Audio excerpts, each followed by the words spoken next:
Ever since the Season 5 jungle became available, the same questions have been, cropping up. Will Warwick be OP? Will Nunu be OP?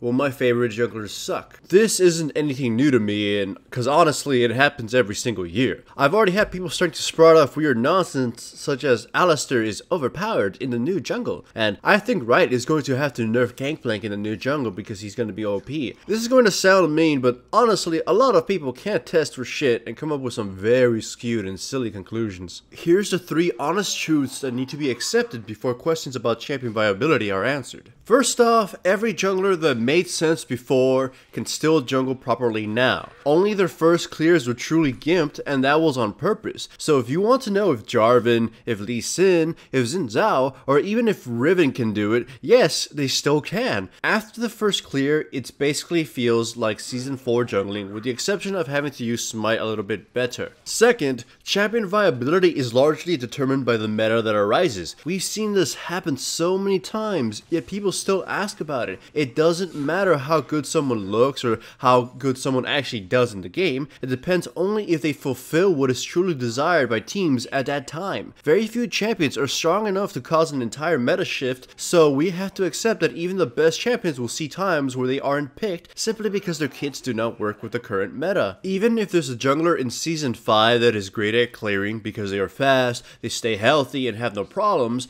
they may not exactly be picked because their kit doesn't transition into something needed or useful. This helps lead into the last truth, and certainly the most frustrating one to tell people. I cannot tell you who will be strong or who you should pick. I can only tell you what works, what seems confusing, what seems conflicting, and guide you with information so you can test things out for yourself. These changes are coming whether we like it or not, and I'm certain many of you are simply going to be trying out everything, figuring out what's cool, crashing and burning in a few things, getting mad that something didn't work out as you had hoped, getting excited something new actually did work out. The videos and commentary that I have been putting out about Season 5 were simply to give you a good footing as to what kinds of things you may want to tinker with. After watching my videos, I'm certain some of you are prepared in some way with what you will have to be looking out for. You will not be caught off guard by how painful the jungle is, especially the goddamn chickens, or which camps give what buffs, or the fact that Smite gives you bonus experience that is very necessary to take advantage of early on. You'll be more prepared than the people who did no research.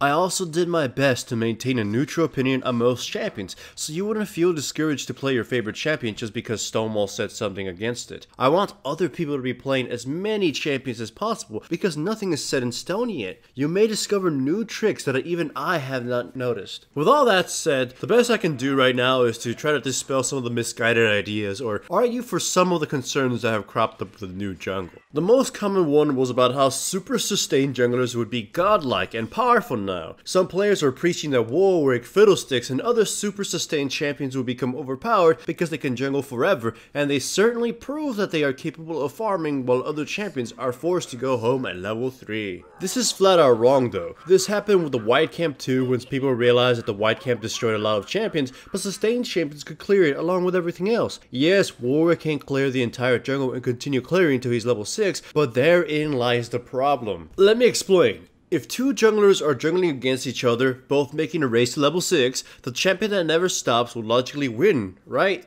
This is where most people stop and don't think further. Yes, Warwick will gain about a minute advantage over an opponent who has to go home at level 3, but people forget that this opponent is coming back with an upgrade that will triple their clearing prowess and solve whatever sustained issue they had. Warwick might be ahead now, but his opponent will be faster now and it will not take long for them to catch up and overpass him. Warwick could go home and buy the item as well, but then that just nullifies his sustained advantage and he'll still be beaten in the race. Now, this isn't saying that Warwick may not become a strong pick. As I said earlier, this depends on the meta, and since early gankers look weaker than before, level 6 gankers might become a thing, and we know Warwick is really strong at that. This is just to point out that Warwick's super sustain is not going to be a factor which will make him automatically overpowered. Some people were angry that I had no leashes in my videos. Leashing still exists in Season 5, although in a much weaker form. But the reason I choose to do them without leashes is because it removes all other unreliable variables.